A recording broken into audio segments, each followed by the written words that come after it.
Financial tug-of-war emerges over fire victims' settlement. San Francisco, AP. A financial tug-of-war is emerging over the $13.5 billion that the nation's largest utility has agreed to pay to victims of recent California wildfires, as government agencies jockey for more than half the money to cover the costs of their response to the catastrophes. Pacific Gas and Electric declared bankruptcy nearly a year ago as it faced about $36 billion in claims from people who lost family members, homes and businesses in devastating wildfires in 2017 and 2018. The utility acknowledged its power lines ignited some of the fires.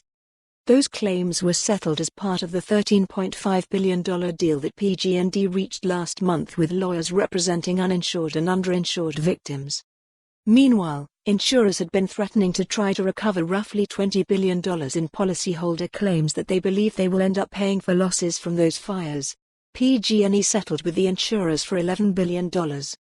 PG&E must keep working on its broader bankruptcy exit plan to meet the approval of state regulators and a bankruptcy judge by June, as planned.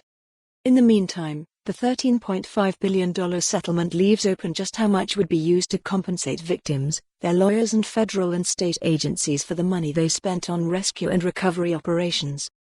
California state agencies said they're owed about $3.3 billion, and federal agencies including FEMA filed claims totaling $4.3 billion.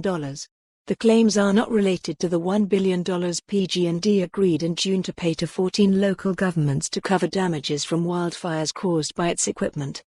U.S. attorneys and the California Attorney General's office raised concerns in separate court filings last month about potential unequal treatment of claims and asked U.S. bankruptcy judge Dennis Montali to clarify how the money will be divided.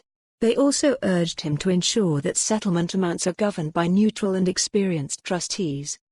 Lawyers for the fire victims, meanwhile, have asked the judge to reduce the government agency's claims and argued in one court filing that the California Governor's Office of Emergency Services can't recover the costs of carrying out public services such as response to fires.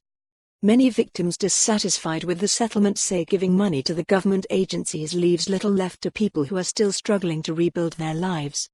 There's not enough money in there for everybody and yet there are too many hands in the pot, said Sasha Poe, who lost her house in 2018 when a fire killed 85 people and nearly wiped out the city of Paradise. Some victims said they're upset that the settlement provides cash and PG&E stock to a trust, stretching out payments over a few years, while insurers will receive their settlement in cash. To me, they're taking care of. Share for more on this story, visit the news article link.